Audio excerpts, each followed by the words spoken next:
के थोड़ा कि सर जी अब क्या करें, कौन सा सब्जेक्ट रखें, कौन सा सब्जेक्ट ना रखें।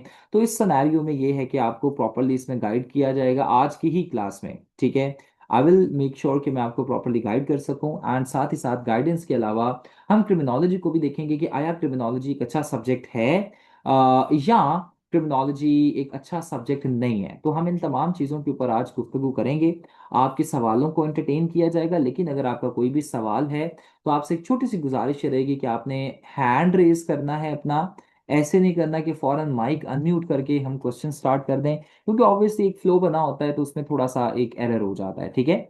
मुझे प्लीज़ अपने नाम बता दीजिए। आप में से बहुत तो मेरे रेगुलर स्टूडेंट्स हैं, मुझे नाम पता है, लेकिन ये जो शाओमी है, ये क्या नाम है जी आपका, प्लीज़ ज़रा मुझे बताइएगा। शाओमी के अलावा ये जो ऊपर गेस्ट हैं, आपका भी नाम ज़रा मुझे बता दीजिए ताकि मैं आपको प्रॉपरली आपको आपके नाम से बुला सकूं और आपको भी आइडिया हो कि you are being addressed right now. अच्छा स्टूडेंट्स, क्रिमिनोलॉजी की अगर हम बात करते हैं तो जब भी आपने सबसे पहले कोई भी सब्जेक्ट जब आपने एज एन ऑप्शनल चूज करना है, तो याद रखिएगा कि आपके पास सीएसएस में एक पुरानी कहानी है। वो ये कि जितने भी कंपल्सरीज हैं आपके पास, एवरीबॉडी, कंपल्सरीज आपको पास करवाते हैं। यानी आप मेजॉरिटी ऑफ द कंपल्सरीज को अगर हम देखते हैं तो स्टूडेंट्स कंपल्सरीज में बच्चों के सिर्फ और सिर्फ 40 से 60 के दरमियान में नंबर आते हैं। जैसे आप एसए में देखें तो एसए में 40 नंबर आते हैं, प्रेसी में भी कमोबेश 40-45 नंबर आते हैं, जीएसए में भी 40-45 ही आ रहे हैं, कोई से ज्यादा नहीं आ रहे। करंट अफेयर्स में कोई 60 से 60 तक बड़ी मुश्किल से मेहनत करके आते हैं। पाकिस्तान अफेयर्स में भी बहुत मुश्किल से 60-70 तक तो नहीं जा रहे। तो इस्लामियात में भी कुछ 40-50 तक ही जा रहे हैं, 50 या 55 तक जा रहे हैं। तो कंपल्सरीज में तो आपके पास 300, 350, 400 का मार्जिन बनता है। जबकि ऑप्शंस की हम अगर बात करते हैं तो स्टूडेंट्स ऑप्शंस में आपको नंबर खींचने होते हैं। यानी अगर तो आपको एक अच्छे ग्रुप में, एक टॉप ग्रुप में सना बेटा एलोकेशन चाहिए, तो उसके लिए बहुत जरूरी है कि हमारे ऑप्शंस ऐसे हों अस्वद कि हम अच्छे मार्क्स को सिक्योर कर सकें। मेरी बात आपको समझ आ रही है ईमान बेटा? लेट मी नो, मुझे बताइएगा। जी सिद्रा, आपको मेरी बात समझ आ रही है? सो कंपल्सरी ऑप्शनल्स आपके जो होने चाहिए वो ऐसे होने चाहिए कि आप 60 से 70 के दरमियान में नंबर ले सकें। अब इन्हीं ऑप्शंस में से एक ऑप्शन हमारे पास है जी, क्रिमिनोलॉजी, ठीक है। अब कोई भी जब आपने ऑप्शन हमेशा कभी भी सिलेक्ट करना है तो देखिए स्टूडेंट्स, आपने ना तीन चीजें मैं हमेशा बताता हूं, 3 से 4 चीजें आपने मद्देनजर रखनी है। सबसे पहले तो आपने देखना है कि एक जो सब्जेक्ट आप चूज कर रहे हैं, इसका स्कोरिंग ट्रेंड क्या है। स्कोरिंग ट्रेंड से मुराद है कि पिछले 1 से 2 सालों में एक सब्जेक्ट ने कितना स्कोर बच्चों को दिया है। क्या इस सब्जेक्ट ने, ऐसा तो नहीं है, ठीक है, ऐसा तो नहीं है कि एक सब्जेक्ट के नंबर ही कम आ रहे हैं। अच्छा स्टूडेंट्स, अगर एक सब्जेक्ट के नंबर आ ही कम रहे हैं ना, जैसे 40 से 45 में आ रहे हैं नंबर, तो स्टूडेंट्स हम जितनी मर्जी मेहनत कर लें, हमारे नंबर इससे ज्यादा नहीं जाएंगे। आपकी डिग्री भी हो सकती है उसमें जी, लेकिन स्टिल जो मार्क्स हैं वो कम ही आएंगे। क्यों? क्योंकि एग्जामिनर अक्सर औकात जानबूझकर कम नंबर देता है। अक्सा, मेरी बात आपको समझ आ रही है? मुझे बताइएगा। नादिया, आपको मेरी बात समझ आ रही है? Najeeb, are you getting my point? For example, कोई भी ऐसा सब्जेक्ट जिसमें 10-15 हजार बच्चे जाते हैं, जैसे जेंडर स्टडीज एक सब्जेक्ट है, जैसे आपके पास हिस्ट्री ऑफ यूएस है, यूएसए हिस्ट्री। इसमें क्या होता था कि स्टूडेंट्स 10-10 हजार, 12-12 हजार बच्चे जाते थे। और फादिया क्या हुआ कि यहां पर ना आपके जानबूझकर एग्जामिनर ने -40, -50, -30 का रूल अप्लाई करना शुरू कर दिया। अब आप पेपर अच्छा ही करके आएंगे, लेकिन मसला यहां पर यह होगा कि आपके 80 नंबर आ गए। जब 80 नंबर आपके आ गए, लेकिन आपका सब्जेक्ट ही वो है जो हिट हो रहा है, जिसमें कम नंबर एग्जामिनर दे रहा है। अब एग्जामिनर कहता है अच्छा जी, जेंडर स्टडीज के कितने बच्चे हैं, जितने भी जेंडर स्टडीज के बच्चों ने पेपर किया उनमें से -40 कर दो, उनमें से -50 कर दो, उनमें से -30, उसकी मर्जी, जितने मर्जी वो करवा ले। अब अगर किसी के 80 नंबर भी बन रहे हैं, -40 होके उसके 40 नंबर बन जाएंगे।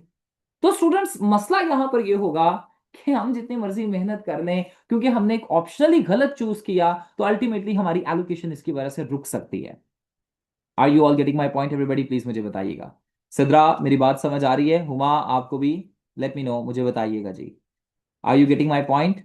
अच्छा जी। जी अदीना बेटा, समझ आ रही है? अफादिया, अरीका, क्लियर है? अक्सा, आपको तो ये चीजें पता होनी चाहिए। जितने भी हमारे दूसरे स्टूडेंट्स हैं जी, सना, फारूक, नजीबुल्ला, नादिया, मुदस्सर, इकरा, इत्शाम, हिना अहमद, आपको समझ आ रही है बेटा सबको? अच्छा, अब ना इस वजह से आपके पास सबसे पहले तो आपने देखना होता है कि एक सब्जेक्ट स्कोरिंग मार्क्स कितने दे रहा है। अच्छा, क्रिमिनोलॉजी पिछले सालों में अच्छे नंबर दे रहा है, ठीक है, 65 से 70 तक तो बच्चों के आ ही रहे हैं। यानी अगर आप इसमें अच्छे टेस्ट क्योर करते हैं, अच्छा काम करते हैं, तो 60 से 70, चले हम लगा लेते हैं, 60 से 70 तक आ जाते हैं नंबर। और अगर आप इसमें बहुत ही अच्छी मेहनत करते हैं तो 75 से 80 भी आ सकते हैं। यानी मेरे अपने स्टूडेंट्स के 80+ इसमें मार्क्स आए हुए हैं। और आपको बड़ी मजे की एक बात बताता हूँ, एक मिथ होती है कि अच्छा जी क्रिमिनोलॉजी में तो सिर्फ लॉयर्स के ही अच्छे नंबर आते हैं। ये आपने कहीं पर मिथ सुनी है anybody? Have you heard about this myth? जी असवद, कभी ये सुना है? अरिका आपने? अदीना, अफादिया, आमना, किसी ने सुना है ये कि क्रिमिनोलॉजी में तो ना अच्छे नंबर सिर्फ और सिर्फ आपके ना लॉयर्स के आते हैं? गलत है ये। आपको पता है, मेरे स्टूडेंट्स 2 से 3, उनके 2025 में 81, 80+, 82 भी किसी के आए थे। और वो डॉक्टर्स थे जी। Can you believe this? वो डॉक्टर थे जिनके अच्छे नंबर आए थे। सो कोई भी मेहनत करके, दानियाल खालिक उसका नाम था, मेरा स्टूडेंट, मुझे बिल्कुल याद आ गया।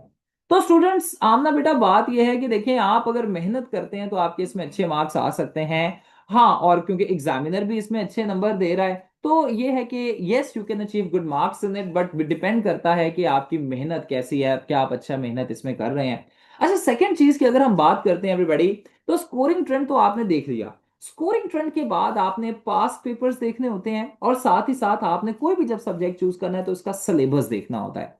अच्छा, क्रिमिनोलॉजी की जब हम सिलेबस की एवरीबॉडी बात करते हैं, अच्छा आप सबको यहां तक समझ आ रही है? मुझे बताइएगा, कोई सवाल तो नहीं है किसी का भी? In case if you have any question then आप मुझसे पूछ सकते हैं, ठीक है? इसी तरीके से जी, जो यूएस हिस्ट्री है वो हिट हो रहा है। मर्केंटाइल लॉ थोड़ा सा टेक्निकल है, ठीक है, जो कि इनकरेज नहीं किया जाता, मैं तो उसे इनकरेज नहीं करता, ईमान। ही ना, उसके बाद बेटा आपके पास यूएस हिस्ट्री, जेंडर स्टडीज भी हिट हो रहा है, तो जेंडर स्टडीज भी जरा आप देख लीजिएगा। फर्दर मोर, क्रिमिनोलॉजी का अगर हम सिलेबस देखते हैं तो स्टूडेंट्स, क्रिमिनोलॉजी का जो एफपीएससी की तरफ से हमें सिलेबस दिया गया है ना, उसे 4 पार्ट्स में डिवाइड किया जाता है। सेक्शन 1, ठीक है, सेक्शन 1 के बाद सेक्शन 2, ठीक है, सेक्शन 2 25 नंबर का है, सेक्शन 1 भी 25 नंबर का है, सेक्शन 3 भी 25 नंबर का है, एंड सेक्शन 4, अभी मैंने टॉपिक्स का जिक्र नहीं किया, सिर्फ सेक्शन का बता रहा हूं।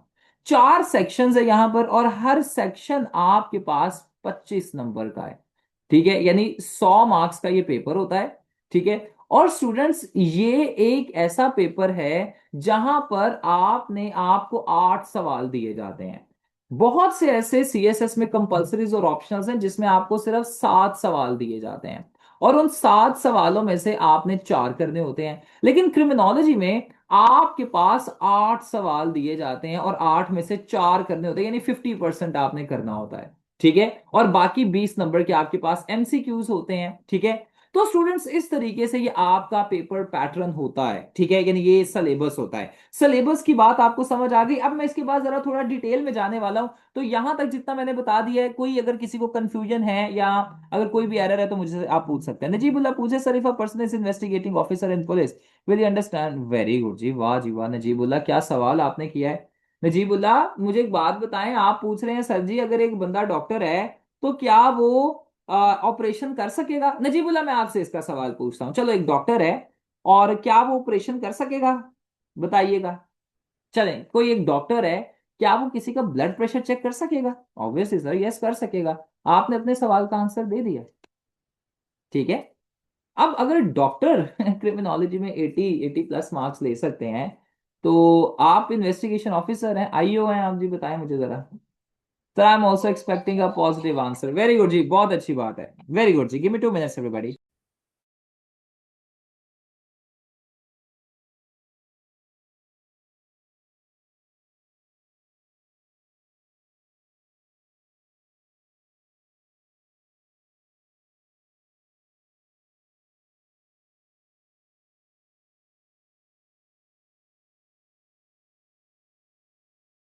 Alright, thank you very much. अच्छा स्टूडेंट्स, अब सेक्शन 1 की अगर हम बात करते हैं ना, तो सेक्शन 1 में सबसे पहला आपके पास होता है जो इंट्रोडक्शन टू क्रिमिनोलॉजी, जिसमें हम क्रिमिनोलॉजी के बेसिक कंसेप्ट्स को स्टडी करते हैं, क्रिमिनल बिहेवियर को पढ़ते हैं, डेफिनेशन को क्रिमिनोलॉजी की देखते हैं, स्कोप देखते हैं, फिर क्राइम में, इवल में और सिन में क्या फर्क है, ये चीज हम देखते हैं। फिर यहां पर आता है जी टाइप्स ऑफ क्रिमिनल्स। और टाइप्स ऑफ क्रिमिनल्स, यानी जो डिफरेंट टाइप ऑफ क्रिमिनल्स आपके पास होते हैं, वाइट कॉलर क्राइम्स और ये सारे। एंड देन आपके पास क्रिमिनोलॉजी की थियरीज आती हैं। अच्छा, ये थियरीज के ऊपर ना आपने ये थियरीज याद रखनी है। अभी थियरीज में आपको बताऊंगा नहीं कौन सी थियरीज हैं, आपने सिर्फ याद रखना है कि क्रिमिनोलॉजी की थियरीज आती हैं। ओके मुदस्सिर, यहां तक समझ आ रही है? Aswad, are you getting the point? जी। अरिका, समझ आ रही यस है? सर। ये है जी आपके पास सेक्शन 1। अब सेक्शन 2 की जानिब अगर हम बढ़ते हैं ना, तो सेक्शन 2 में आपके पास है जी जुवेनाइल डेलिक्वेंसी। जुवेनाइल डेलिक्वेंसी कहा जाता है जब 18 साल से कम उम्र बच्चे क्राइम में मुब्तला होते हैं। तो जुवेनाइल डेलिक्वेंसी, जुवेनाइल डेलिक्वेंसी के बाद जी juvenile justice system. Juvenile justice system कहते हैं कि जुवेनाइल्स को किस तरीके से ट्रीट किया जाता है, यानी क्या कोर्ट का प्रोसीजर होता है जुवेनाइल्स को, यानी 18 साल से कम उम्र बच्चों को, नाबालिग बच्चों को दरअसल ट्रीट करने का। फिर स्टूडेंट्स, ये एक पार्ट हम इसे कह सकते हैं। और ये जी क्रिमिनल जस्टिस सिस्टम, ये आपके पास है जी सेकंड पार्ट, यानी क्रिमिनल्स को कैसे डील किया जाता है जो बालिग होते हैं। देन आपके पास सेक्शन 3 आता है। सेक्शन 3 आपके पास होता है जी criminal investigation, techniques of investigation देखा जाता है यहां पर, ठीक है। और फिर आपके पास देखा जाता है कि इन्वेस्टिगेशन की लीगल गाइडलाइंस क्या है। चलें जी, यहां पर हमारे पास एक आईओ है, क्या नाम है जिनका, नजीबुल्ला। नजीबुल्ला नाम है। नजीबुल्ला, मुझे बताओ यार, इन्वेस्टिगेशन की क्या है एथिकल गाइडलाइंस है, कोई दो तीन तो मुझे बताओ। क्या आप अगर इन्वेस्टिगेशन कर रहे हो और आपने एक पर्सन को अरेस्ट किया है, तो आप उसे क्या क्या राइट्स प्रोवाइड, पाकिस्तान में तो नहीं किए जाते लेकिन फिर भी क्या क्या राइट्स प्रोवाइड उसे किए जा सकते हैं, ये तो बताएं जरा मुझे। सर थ्योरीज अप्लाई करना, मैं भी आता हूँ ईमान इसकी तरफ, बेटा अभी मैंने बात करनी है इसकी तरफ, wait wait a minute please. जी नजीब, बोला यू इन द क्लास? तो स्टूडेंट्स देखिए, इन्वेस्टिगेशन के दौरान क्या क्या आपने प्रोसीजर्स को, एसओपीस को फॉलो करना है, तो ये यहां पर आप पढ़ेंगे। फिर यहां पे आपके पास यूरोपोल, यूएनओडीसी और इंटरपोल, ये तीनों अदारे, बाकी और भी हैं लेकिन इनके ऊपर सवाल नहीं आता, डोंट वरी। तो ये तीनों आपने इंटरनेशनल इंस्टीट्यूशंस को स्टडी करना है, ये सेक्शन 3 हो जाएगा। अच्छा, अब सेक्शन 4 में ना ये बहुत वसी सेक्शन है। इसमें आपने आर्टिफिशियल इंटेलिजेंस लेड पुलिसिंग, उसके बाद जी आपके कम्युनिटी पुलिसिंग को देखना है, पब्लिक प्राइवेट पार्टनरशिप को देखना है, वॉर ऑन टेरर देखना है, रेडिकलिज्म, टेररिज्म को यहां पर देखना है। अच्छा, मीडिया एंड, ये बहुत इंपॉर्टेंट है, ये 2026 में आया हुआ है, जेंडर एंड क्राइम देखना है। और यहां से आपने सारा ही करना होता है, नैब, एफआईए, एएनएफ, साइबर क्राइम जो हो रहा है आर्टिफिशियल इंटेलिजेंस वाले जी। याद है ना, आपने कभी देखा होगा कि अक्सर कॉल्स आती हैं जी, आपका इनाम निकला है और पैसे भेजें या कुछ इस तरीके से, तो वो साइबर क्राइम्स होते हैं, ठीक है। मनी लॉन्ड्रिंग को यहां पर आप देखा जाएगा। तो ये आपके पास ये सारा का सारा एक सिलेबस मैंने अब डिटेल में बता दिया। यहां तक समझ आ रहा है सिलेबस का? अब यहां पर डिटेलिंग खत्म नहीं हुई, अब थोड़ी और डिटेल की जानिब मैं आपके साथ अब चलता हूं। डिटेल में और मैं चलूं अगर आप सब कहते हैं तो मुझे बताइएगा। Where is Nida? Nida Khan class में? वेयर आर यू निदा बेटा, are you in the class? Sidra, आपको पॉइंट समझ आ रहा है जो मैं बता रहा हूँ? सानिया आपको भी, Sana Farooq let me know, Warda, Huma, Zariya, Junaira let me know जी, are you getting my point? Yes Adina, sir. का बॉयज में किधर है जी हमारे पास? Aswad, Aswad I in the class, Mudassir, सबको समझ आ रहा है? सबाहत। अच्छा जी, अब 2025 से पहले ना, फिलहाल मैं 2025 ही देखता हूँ, ठीक है। 2025 से पहले जो सवाल आते थे ना, अब वो कैसे आते थे मैं आपको बताता हूँ। बड़ा सिंपल पेपर होता था 2025 से पहले वाला। अरे क्या, 2025 से पहले वाला बेटा जो पेपर था ना, वो होता था कि आपके पास आ जाता था जी ये स्कोप ऑफ क्रिमिनोलॉजी, ठीक है, या meaning and definition of criminology, कुछ इस तरीके से ये आ गया। फिर आपके पास या तो इसमें से सवाल, या इसमें से, या थियरीज में से सवाल आ जाता था। ईमान, अभी थियरीज अप्लाई करना बताता हूँ, ठीक है। अब बच्चे क्या करते थे कि ये तीन पार्ट्स याद कर लेते थे, मैं भी बच्चों को यही करवाता था। अच्छा, सेक्शन 2 में से ये वाला सवाल आता होता था, लेकिन बच्चे ना जुवेनाइल डेलिक्वेंसी सिर्फ याद करके चले जाते थे, सवाल हो जाता था उनका, ठीक है। सेक्शन 2 में से, सेक्शन 3 में से सिर्फ इन्वेस्टिगेशन कर लिया, एक सवाल हो गया, बाकी सारा छोड़ दिया। और सेक्शन 4 में से भी ना कम्युनिटी लेड पुलिसिंग और इंटेलिजेंस लेड पुलिसिंग बच्चे कर लेते थे और सवाल हो जाता था, बच्चे भी पास हो गए, अच्छे नंबर आ गए। लेकिन एग्जामिनर, याद रखिएगा स्टूडेंट्स, हमसे एक कदम हमेशा आगे होता है। अब जब एग्जामिनर को पता चला ना इस चीज का, कि बच्चे जो है ना क्रिमिनोलॉजी में क्या कर रहे हैं, एवरीबॉडी, बच्चे क्रिमिनोलॉजी में कुछ चीजें याद कर रहे हैं और कुछ चीजें जो है ना वो याद नहीं कर रहे।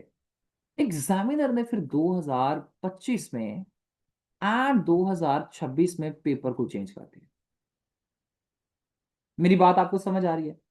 और अब जब बच्चे, यानी एक चीज याद करते थे दूसरी नहीं थे करते, एग्जामिनर ने दूसरी चीज ही पहले दे दी, ताकि बच्चों को पता चले और हमें एक मैसेज यहां पर असवर डिलीवर हो कि हमने कोई भी चीज छोड़नी नहीं है, बल्कि हमने मैक्सिमम ऑफ द मैक्सिमम चीजें करके जानी है। ईमान, मेरी बात समझ आ रही है ईमान पुत्र? बताइएगा, let me know. Amna getting the point, Aswad getting the point, Junaira. तो अभी जो पेपर पैटर्न है ना, यहां पर ये देखें तो मैंने सारे साल ब साल 2016 से सवालात आपके पास ऐड किए हुए हैं। सेक्शन 1 में से कौन सा सवाल आता होता था, ये देखें जी। आपके पास स्कोप एंड नेचर, जो मैंने आपको बताया जी, यहां पर आप देखिएगा स्कोप एंड नेचर में से 5 सवाल आए हुए हैं, तो काफी इंपॉर्टेंट है जी ये। फिर थियोरीज में से देखें तो थियोरीज में तो बहुत ही ज्यादा सवालात आए हुए हैं, बहुत ज्यादा। यानी करीबन 10 सवाल आपके पास आए हुए हैं 2026 तक। 2016 से 2026 तक ये कितने साल बनते हैं जी? 2016 से 2026 तक कोई मुझे बता सकता है? Anyone give me a rough calculation please. कितने साल बनते हैं जी? जो मेरे एबिलिटी वाले बच्चे हैं वो 11 साल। कितने? 12 साल? सर सर नहीं, 11 इयर्स। 11 साल, 11 साल सर। 11 साल? करीबन 10-11 साल आप कह लें, ठीक है। अगर 2016 से ऑनवर्ड्स 2026 तक आए तो 10 साल। 2016 को भी काउंट करें तो 11 साल। 12 कौन कह रहा है जी? 12 वाला पता नहीं कौन है। अच्छा देखिए स्टूडेंट्स, अब 2016 से 2026 तक सवाल आए हुए हैं, इसका मतलब क्या है? 10 सवाल आए हैं। इसका मतलब ऑन एन एवरेज हर साल एक सवाल थियरीज में से आना ही आना है। मेरी बात आपको समझ आ रही है? जब हम 2027 का भी सेशन लेकर चलेंगे और तैयारी करेंगे, इसका मतलब है कि हर साल थियरीज में से सवाल आता है, तो हमें थियरीज याद करनी है या नहीं करनी, बताइएगा मुझे जी। अब ये तो आप सबको पता हो जाना करनी चाहिए, है सर। करनी है जी, राइट? क्यों जुनैरा बेटा, Sada, are you getting my point? ठीक है, आगे यस बढ़। सर। आगे आ जाता है जी टाइप्स ऑफ क्रिमिनल्स। जैसे यहां पर आप ये देखिए, तो टाइप्स ऑफ क्रिमिनल्स अफादिया पुत्र, just look at it, this is the types of criminals. ये इसमें भी 5 सवाल आए हुए हैं, तो दैट इज वेरी इंपॉर्टेंट। ठीक है, हिस्टोरिकल डेवलपमेंट भी एक सवाल आया, इस्लामिक पर्सपेक्टिव में से भी एक सवाल आया हुआ है। तो देखिए सेक्शन 1 बड़ा जरूरी है। ठीक है, पार्ट 2 में देखें तो जुवेनाइल डेलिक्वेंसी के ऊपर आप देखें, just count the questions everybody, कितने सवाल आए हुए हैं?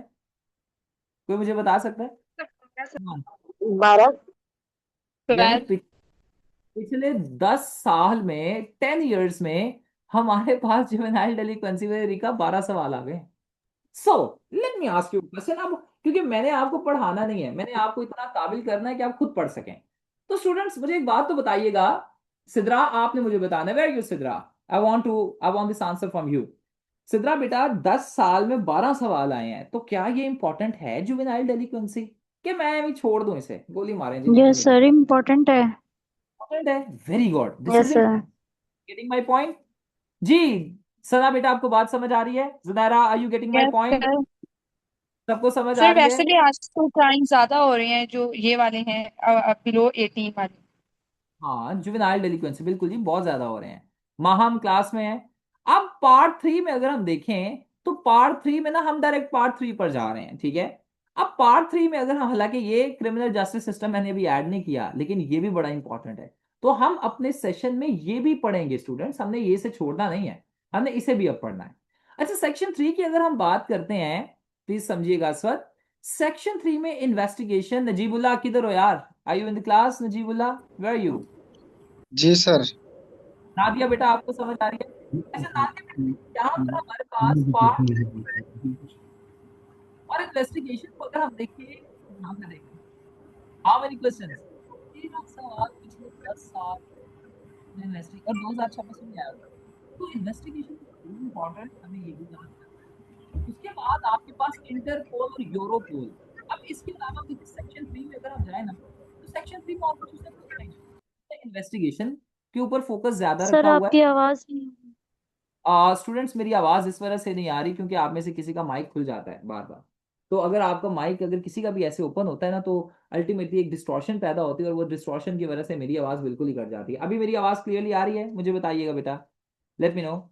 जी, ये जो डॉट गेस्ट है बेटा, डॉट गेस्ट आपका कुछ नाम तो होगा ना? क्या नाम है आपका? अभी मेरी आवाज आ रही है? ईमान, वर्दा, अभी मेरी आवाज क्लियरली आ रही है? प्लीज मुझे जरा बताइएगा। अभी तो सर अब क्लियर है, पहले कट रही थी। हाँ ठीक है, ओके यस। जी। डॉट गेस्ट आपका कुछ नाम तो होगा, व्हाट इज योर नेम बेटा? ऑलराइट, आई डोंट नो, ठीक है हिना। अच्छा हिना बेटा, अब यहां पर क्या है कि सेक्शन 3 में आ ही इन्वेस्टिगेशन रहा है और यूरोपोल और इंटरपोल रहा है। तो देखिए हमें इन्वेस्टिगेशन भी करना है और यूरोपोल और इंटरपोल के ऊपर भी अच्छे खासे सवाल आता है, तो हमें ये भी सारा प्रिपेयर करना है। देन अगर हम देखते हैं तो स्टूडेंट्स हमारे पास आता है जी सेक्शन 4। अब सेक्शन 4 में से ना मैंने कोई भी यहां पर एनालिसिस ऐड नहीं किया। पता है क्यों? क्योंकि सेक्शन 4 हमने सारा ही करना है। Section 4 is the most unpredictable part, और ये आपको कोई नहीं बताएगा, मैं आपको सच बात बता रहा हूं कि सेक्शन 4 में से कुछ भी आ सकता है। और इस वजह से सेक्शन 4 में कुछ हॉट टॉपिक्स हमारे पास हैं, ठीक है। लाइक हमारे पास अदीना बेटा intelligence led policing, community led policing, public private partnership, terrorism radicalism war on terror, ये इंपॉर्टेंट है। उसके बाद आपके पास जो है मनी लॉन्ड्रिंग साइबर क्राइम, ये इंपॉर्टेंट है। A I F, N F, F I A N F, ये जरूरी है। तो ये तो हमने पढ़ने ही है, लेकिन जो बाकी रह जाएंगे ये भी हमने एटलीस्ट इन्हें एक दफा पढ़ जरूर लेना है, ताकि हम इनकी अच्छी खासी अंडरस्टैंडिंग डेवलप कर सकें। Getting the point everybody? मुझे बताइएगा। Sir will you share this document? बिल्कुल जी, आपका डॉक्यूमेंट है, मेरा नहीं है। ठीक है, so definitely I will share the document with you guys. So ये तो हमें पता चल गया जी 2025 से पहले पेपर कैसे आते होते थे, ठीक है। और अभी हमें 2025 वाली स्ट्रैटेजी को नहीं लेकर चलना, और 2025 से पहले वाली भी, बल्कि 2026 के पास पेपर्स को देख के हमें पता चला कि स्ट्रैटेजी थोड़ी सी चेंज हो रही है। तो आइए 2026 के जरा पेपर को भी एक दफा एक नजर देख लेते हैं, क्या कहते हैं आप? देख लें हम एक नजर पेपर। ऑलराइट जी, सो ये हमारे पास 2026 के पेपर हैं, ठीक है। क्वेश्चन बाय क्वेश्चन ब्रेकडाउन है। आइए मैं चाहता हूं कि आप में से कोई भी स्टूडेंट अपना माइक अनम्यूट करे एंड द फर्स्ट क्वेश्चन, जो क्वेश्चन नंबर 2 है, वो पढ़ें। अक्सा बेटा ऐसा करें, आप पढ़ेंगे। Aqsa Mughal, question number 2 please How पढ़िएगा। would you Aqsa Mughal please, hmm I get back to you बेटा। Aqsa, Aswad, can you read this please? Where are you Aswad? sir can I read yes this? Sir. चलें आप यस पढ़, सर। आप पहले पढ़ दें, उसके बाद आपको मैं दे देता हूँ जी। अस्वद साहब पढ़िएगा। Sir, how would you describe the criminological reasons behind this rise of misinformation and disinformation, especially during political conflicts? अच्छा स्टूडेंट्स, अब यहाँ पर ना सवाल पूछा गया है कि आपके पास जो मिस इन्फॉर्मेशन और डिस इन्फॉर्मेशन, अब ये दोनों अलग अलग चीजें हैं, ठीक है। Misinformation and disinformation जो आपके पास आज बढ़ती जा रही है, ठीक है। तो स्टूडेंट्स यहाँ पर पूछा गया है कि इनका इनका रीजन क्या है, ठीक है। आपने यहाँ पर सबसे पहले तो रीजन बताना है, और उसके बाद कहा गया है कि ये जो मिस इन्फॉर्मेशन और डिस इन्फॉर्मेशन पॉलिटिकल कॉन्फ्लिक्ट्स में स्पेशली बढ़ती है, इन दोनों में क्या रीजन है। मेरी बात, मेरा पॉइंट अंडरस्टैंड करने की कोशिश कीजिएगा, ठीक है। अच्छा स्टूडेंट्स, अब मिस इन्फॉर्मेशन और डिस इन्फॉर्मेशन में थोड़ा फर्क है। वो ये फर्क है कि मिस इन्फॉर्मेशन एक ऐसी इन्फॉर्मेशन है जो कि गलत इन्फॉर्मेशन है, लेकिन जो जानबूझकर हम शेयर नहीं करते, ठीक है, जो अनइंटेंशनली हो जाती है। और डिस इन्फॉर्मेशन सना बेटा एक ऐसी इंफॉर्मेशन है जो कि हम इंटेंशनली, रॉन्ग इंफॉर्मेशन है जो कि हम इंटेंशनली शेयर करते हैं। अच्छा स्टूडेंट्स, अब यहां पर ना सेक्शन नंबर 1 अगर हम चलते हैं, देखिएगा, तो सेक्शन नंबर 1 में ना एक पॉइंट है यहां पर, crime as a social problem, ये देखें।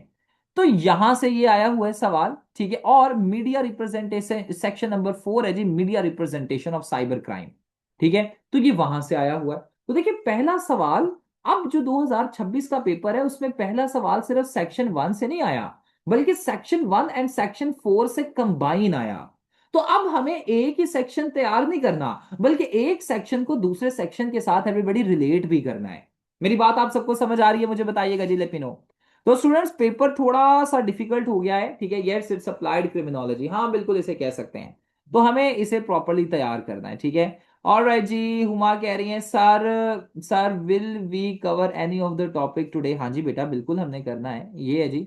आज ये पूरा का पूरा टॉपिक हमने एक स्टडी करना है, एवोल्यूशन ऑफ क्रिमिनोलॉजी, कि किस तरीके से क्रिमिनोलॉजी इवॉल्व हुई, मॉडर्न क्रिमिनोलॉजी क्या है। साथ ही हमने देखना है कि आपके पास क्या क्रिमिनोलॉजी के स्कूल ऑफ थॉट्स हैं, और साथ ही साथ ये छोटा सा एक लेक्चर है, बहुत ज्यादा लेंथी नहीं होगा, 15 पेजेस है, नोट मोर देन दैट। अच्छा उसके बाद अगर हम देखें तो हमारे पास सेकंड क्वेश्चन आता है। सेकंड क्वेश्चन है जी आपके पास यूथ के बारे में है। तो स्टूडेंट्स ये सीधा सीधा आपके पास जो है, एक तो सेक्शन 2 जुवेनाइल डेलिक्वेंसी से है, और साथ ही साथ यहाँ पर है जी how growing polarisation among youth can contribute to hate crimes, ठीक है। तो स्टूडेंट्स ये इंटरैक्शनिज्म के बारे में यहाँ पर सवाल है, और ये क्रिमिनोलॉजी की एक थ्योरी है जिसे कहा जाता है लेबलिंग थ्योरी, और एक थ्योरी है जी सिंबॉलिक इंटरैक्शन। ये स्टूडेंट्स थ्योरी का सवाल बेसिकली आया हुआ है। जो आप थ्योरीज पढ़ेंगे ना, ईमान आप मेरे से सवाल पूछ रही थी राइट, कि थ्योरीज को अप्लाई कैसे करना है, तो बेटा थ्योरीज को ना दो तरीके अप्लाई करने के, वो मैं अभी एंड पे आपको बताता हूँ। नेक्स्ट है जी कंफ्लिक्ट थ्योरी। अच्छा स्टूडेंट्स, ये भी थ्योरी का सवाल आया हुआ है, ठीक है। सो कंफ्लिक्ट थ्योरी एक प्रॉपर फुल फ्लेश्ड आपके पास थ्योरी है, ठीक है। सो ये हम डिस्कस करेंगे। अच्छा, किसी ने आप में से पॉलिटिकल साइंस पढ़ा हुआ है? एनीबडी पॉलिटिकल साइंस पढ़ा हुआ है? कोई मुझे बता सकता है? वरदा आपने तो पढ़ा हुआ है, अरिका ने पढ़ा हुआ है, अक्सा ने पढ़ा हुआ है, और जो मेरे रेगुलर स्टूडेंट्स हैं उन्होंने तो शायद पढ़ा हुआ है, दूसरों में से किसी ने पढ़ा हुआ है, इकरा ने भी शायद पढ़ा है जी। महम अहमद आपने पढ़ा हुआ है criminology political science. Political science में हम एक फिलोसफर को पढ़ते हैं जिनका नाम है जी कार्ल मार्क्स। ये तो कहीं ना कहीं नाम सुना होगा ना स्टूडेंट्स। ये कन्फ्लिक्ट थियरी उनकी थियरी है, बेसिकली उनसे रिलेटेड है। तो ये कन्फ्लिक्ट थियरी अभी कल ही मैं और अरिका अरिका बेटा हम कल इस पे बात कर रहे थे, if I am not wrong, कल या परसों। तो ये कन्फ्लिक्ट थियरी बहुत इंपॉर्टेंट है जी बेटा, सवाल भी पूरा आया हुआ है, ठीक है। अच्छा स्टूडेंट्स, अब ना एक मैं आपको पॉइंट यहां पर एक छोटा सा बताना चाहता हूं। Can I highlight a very detailed point, अगर आप सब इस पे थोड़ा सा फोकस करें तो। ये देखें जी, कन्फ्लिक्ट थियरी याद रखिएगा। मैं ना जरा ऊपर जाता हूं। क्रिमिनोलॉजी के थियरीज में अगर हम चले ना, तो स्टूडेंट्स क्रिमिनोलॉजी में ना एक सवाल आया हुआ है, ठीक है। क्रिमिनोलॉजी में एक सवाल आया हुआ है, पहला सवाल, एनलिस्ट द क्रिमिनोलॉजिकल पर्सपेक्टिव्स। ये सवाल ही है स्टूडेंट्स। यहां पर आपने थियरी को अप्लाई नहीं करना, बल्कि क्रिमिनोलॉजी से, क्रिमिनोलॉजी की थियरीज तो हैं सात आठ, लेकिन उन क्रिमिनोलॉजी की थियरीज के अलावा आपके पास तीन पर्सपेक्टिव्स भी हैं। और ये पर्सपेक्टिव्स है जी symbolic interaction, conflict perspective and structural functionalism. ये तीनों पर्सपेक्टिव्स के ऊपर सवाल आया हुआ है, और इन्हीं यही पर्सपेक्टिव में से एक पर्सपेक्टिव है जी कंफ्लिक्ट थियरी दरअसल। और यही कंफ्लिक्ट थियरी के ऊपर सवाल पूछा गया है। अब ये कंफ्लिक्ट थियरी मुश्किल नहीं है, बहुत इजी है, 5 मिनट में ये आपकी हो जाएगी कवर, मैं आपको सच बात बता रहा हूं, ठीक है। लेकिन ये थोड़ा डिटेल्ड है, एग्जामिनर ने जरा डिटेल में चीजें पूछ ली हैं, तो इस वजह से ये डिटेल चीजें जरा हमें पढ़नी पड़ेंगी, ठीक है। हाँ जी बिल्कुल जी, समझ आ रही है आपको? तो ये जी थ्योरी का एक सवाल है। उसके बाद जी टेक्नोलॉजी के ऊपर सवाल है। अच्छा स्टूडेंट्स, मुझे बताइएगा टेक्नोलॉजी और एआई, ये टेक्नोलॉजी और एआई सेक्शन 1 में थी, सेक्शन 2 में थी, सेक्शन 3 में थी, या सेक्शन 4 में थी? जरा मुझे बताएं तो सही, साइबर क्राइम से रिलेटेड कुछ था? एनीबडी कोई बता सकता है मुझे? कौन सर बताएगा जी? फोर में थी। सेक्शन 4 में थी, हाँ वेरी गुड जी, बड़ी तेज है आप सब, बिल्कुल सही आपने कहा, सेक्शन 4 देखे आया हुआ है जी। अच्छा, तरीके की अगर हम एक बात वैसे करते हैं, तो हर सेक्शन में दो सवाल आते हैं। सेक्शन 1 में से क्वेश्चन 2 और 3 आता है, ठीक है, यानी 1 और 2 कह रहे हैं। सेक्शन 2 में आपके पास सवाल नंबर 4 और 5 आएगा, ठीक है। तो देखिए स्टूडेंट्स, ये क्वेश्चन नंबर 5 आम तौर पे आपके पास सेक्शन 2 में से आना चाहिए, लेकिन एग्जामिनर ने सेक्शन 4 में से दे दिया, ठीक है। तो बताने का मकसद एवरीबॉडी ये है कि एग्जामिनर ना जरा बच्चों के वक्त और जज्बात से खेल रहा है, तो आपको जरा इसी तरीके से तैयार होके जाना है। और मैं आपको एक फैक्ट बेस्ड बात बताता हूँ, I am so sorry, I am very right now the thing that I am going to say can hurt you, can, लेकिन अगर आप इसे अच्छे तरीके से समझते हैं तो आपका दिमाग खुल जाएगा। स्टूडेंट्स, कोई भी लोकल पब्लिशर होता है ना जो, ठीक है, डोगर की किताब हो गई, कोई पट्टी सन की किताब हो गई, कोई इधर उधर की किताब हो गई, मत लीजिएगा वो किताब, क्योंकि वहां पर वही 10 साल पुराना मटेरियल 2016 में जब क्रिमिनोलॉजी दी गई थी, सब्जेक्ट ऐड हुआ था, तब से ही वो किताबें छपी हुई हैं और कॉपी पेस्ट हैं, कोई नया कंटेंट एडेड नहीं है। और उसकी वजह से मसला यहाँ पर ये हो रहा है कि बच्चे वही किताबों वाले मटेरियल जाके रट्टा मार के लिख देते हैं। एग्जामिनर को पता है कि अच्छा बच्चे वही रट्टा मार रहे हैं, एग्जामिनर जानबूझकर उन किताबों से बाहर सवाल दे रहा है ताकि बच्चों को वो फेल कर सके। तो इस वजह से अगर तो आपने पास होना है, अगर तो आपने अच्छे नंबर लेने हैं, तो आई डोंट थिंक सो कि आपको कोई भी लोकल पब्लिशर की किताब खरीदनी चाहिए, कोई भी, मैं कहता हूं लोकल पब्लिशर की किताब नहीं लेनी चाहिए, ठीक है। हाँ जी, ये इकरा है मेरी स्टूडेंट है, निम्रा इश्तियाक है, सबाहत है, सिद्रा है, अरीका है, और मेरे मेजोरिटी में तो मेरे वो रेगुलर स्टूडेंट्स बैठे हुए हैं। आप मुझे बताइएगा जरा, सबको बल्कि बताएं कैसे होते हैं जी मेरे नोट्स जो आपने मुझसे पढ़े हुए हैं। अक्सर कैसे होते हैं वो नोट्स? क्या वो समझ आ जाते हैं थोड़े बहुत? मरियम मुझे बताइएगा, क्या थोड़े सब बहुत अंडर? बेहतरीन हो सब हम्म। बेहतरीन होते हैं, कोई नहीं कमी होती उनमें, और वो समझ आ। इनफ से भी इनफ होते हैं। हम्म। क्या है कि आपको जो सारी चीजें मैं प्रोवाइड करूंगा वो मैं किताबों से डिफरेंट और इंटरनेशनल किताबों से मैं कोशिश करता हूँ ऐड करूँ। तो आपके लिए वो कंटेंट ज्यादा, यानी नोट्स हर चीज मैं प्रोवाइड आपको करूंगा, आपको कहीं और जाने की जरूरत नहीं है। फिर जी यहाँ पर आपके पास सवाल है जी, ठीक है, discuss how declining in public trust in institutions can contribute to deviant behaviour. कि जब लोगों का अदारों के ऊपर ट्रस्ट कम हो जाता है तो लोग क्राइम क्यों करते हैं, ये सवाल पूछा हुआ है। तो स्टूडेंट्स ये भी आपके पास थ्योरी का सवाल है बेसिकली, ठीक है। सोशल डिसऑर्गेनाइजेशन थ्योरी, अरिका बेटा यही थ्योरी है। अरिका जितना हमने थ्योरीज पे काम किया, आपको तो थ्योरीज के नाम फौरन आने चाहिए। क्यों अरिका, यही थ्योरी है। सोशल डिसऑर्गेनाइजेशन थ्योरी क्या होती है? सोशल डिसऑर्गेनाइजेशन थ्योरी जरा आप बता दें सबको। Can you tell us a little bit about it please? फिर सोशल डिसऑर्गेनाइजेशन थ्योरी के अंदर बेसिकली वो कहते हैं कि तीन फैक्टर्स हैं जो कि आपकी क्राइम की तरफ आपको लेके जाता है, जिसमें पॉवर्टी आ जाता है, एथनिक डाइवर्सिटी आ जाता है, एंड रेजिडेंशियल इंस्टेबिलिटी आ जाती है। ठीक है, गुड वन। और सोशल कंट्रोल थ्योरी क्या कहती है, ये भी जरा बता दें। हम्म। सर सोशल कंट्रोल थ्योरी ये कहती है कि अगर आपके सोशल इंस्टीट्यूशंस जो हैं अगर वो वीक हैं तो आपका क्राइम करने की टेंडेंसीज बढ़ जाती है। हाँ, अदारे कमजोर हैं तो आपके क्राइम होता है, और यही तो सवाल है, देखें everybody please try to understand the fact, ठीक है। यही तो सवाल है कि स्टूडेंट्स आपके पास, ठीक है, कि जब इंस्टीट्यूशन पर लोगों का ट्रस्ट कम हो जाता है तो फिर किस तरीके से क्राइम होता है। तो देखिए ये तो थियरी है, ठीक है। तो स्टूडेंट्स ये थियरी आप यहां पर बता सकते हैं, सही है। तो ये थियरी को हमें डिस्कस करना है। अब देखिए थियरी, जैसे अभी सना ने बताया कि कितना इंपॉर्टेंट है थियरी, ठीक है। सो आपके पास इस चीज को अंडरस्टैंड कीजिएगा, ठीक है, कि students theory is very important. So theories को सिर्फ समझना नहीं है, बल्कि थियरीज को आपको प्रॉपरली अटेम्प्ट करना या अंडरस्टैंड करके लिखना आना चाहिए, ठीक है। सो ये आप यहां पर दे सकते हैं, ठीक है। So this is a thing जो कि यहां पर हाईलाइट किए जा सकते हैं। नेक्स्ट 2016 का जो क्वेश्चन नंबर 7 आया वो आया जी यूएनओडीसी और यूनिसेफ का सवाल आया। तो स्टूडेंट्स ये जो इंस्टीट्यूशंस हैं, ठीक है, ये चैप्टर नंबर 3 में हमने मेरे ख्याल से सेक्शन 3 में देखे थे। तो ये हमें सारे के सारे इंस्टीट्यूशंस यहाँ पर देखें। यूनिसेफ हालांकि मैंने आपको कटवाया, लेकिन इस पे सवाल आ गया, तो हमें ये भी तैयार करना पड़ेगा, यूएनओडीसी भी तैयार करना पड़ेगा। तो ये हमें इंस्टीट्यूशंस को तैयार करना पड़ेगा, सेक्शन 3 में से ये सवाल है, ठीक है। नेक्स्ट आपके पास है जी प्रैक्टिकल मैयर्स आपने बताने हैं कि किस तरीके से अर्बन क्राइम्स को पाकिस्तान में कम किया जा सकता है। ये सेक्शन 4 में से सवाल है। तो सेक्शन 4 में से भी देखिए सवाल आते हैं। फिर आपके पास ये आर्टिफिशियल, अच्छा मुझे कोई बताएगा कि ये आर्टिफिशियल इंटेलिजेंस साइबर क्राइम कौन से सेक्शन में से था? सेक्शन 1 में से था, 2 में से था, 3 में से था, या 4 में से था? Anybody? Four sir. Sir 4 section. ये फिर आपने सही फरमाया।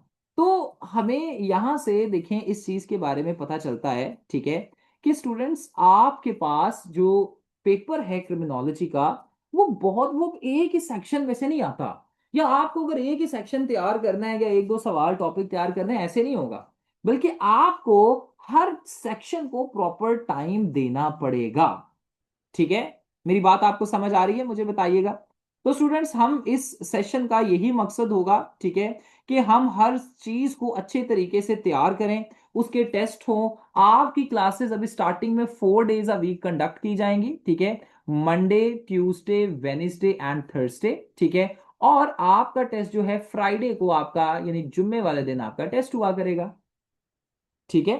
तो स्टूडेंट्स क्या है कि इस तरीके से, और जैसे ही टेस्ट आपका होगा, टेस्ट आपका चेक होकर मंडे को आपके साथ डिस्कस हो जाया करेगा, ठीक है। प्लस इसमें क्या होगा कि हम पास पेपर्स को स्टडी करेंगे। पास पेपर्स बहुत इंपॉर्टेंट है जी। एमसीक्यूज आपको प्रोवाइड किए जाएंगे। सो ये तमाम चीजें हम यहाँ पर इन्हें फोकस करेंगे। अच्छा जी, अब ये आ गया जी आपके पास पूरा का पूरा एक एनालिसिस। देखिए जी, तो सेक्शन 1 में से तो उसने इस दफा तो सवालों की भरमार कर दी है। सेक्शन 2, क्वेश्चन 2, 3, 4, 5, 6, ये सारे जी सेक्शन 3 में से, सेक्शन 1 में से थे। सेक्शन 2 में से एक सवाल आया, सेक्शन 3 में से एक सवाल आया, और सेक्शन 4, अच्छा देखिए बच्चे ना सेक्शन 4 को छोड़ते हैं और सेक्शन 3 1 को भी छोड़ते हैं, आपको पता है। इतने ज्यादा इनके तैयार नहीं होते ये सेक्शन। तो एग्जामिनर को जब पता चल गया कि अच्छा जी इन्हीं पेपर्स में से, इन्हीं सेक्शंस में से बच्चे छोड़ते हैं, तो एग्जामिनर ने देखे उन्हीं सेक्शंस में ज्यादा फोकस नहीं किया। मेरी बात आप सबको समझ आ रही है? मुझे बताइएगा प्लीज। जी, are you getting my point of Aadiya बेटा? अस्वद, मेरी बात समझ आ रही है? आयशा, ईमान, एहतशाम, इकरा, महम, मेहताब, सबको समझ आ रही है? ये हमें इन तमाम सेक्शंस को तैयार करना पड़ेगा। That's very important everybody. Mehtab, getting the point? ठीक है, बाकी इन्हें भी तैयार करेंगे, लेकिन इनके ऊपर भी अच्छे तरीके से हम काम करेंगे। ठीक है, so this is how we are going to do the entire stuff. आपको नोट्स प्रोवाइड कर दिए जाएंगे। नोट्स में तमाम quotations, latest facts and figures, diagrams, हर चीज एडेड होंगी। यानी you don't have to go anywhere else. Like अगर मैं सीएसएस 2027 में जाऊंगा ना, तो मैं एज अ टीचर भी इन्हीं नोट्स को देखता, क्योंकि ये नोट्स ना तो आपके आप में से किसी, क्योंकि हर सेशन में मैं नए नोट्स बनाता हूँ, फर्स्ट थिंग।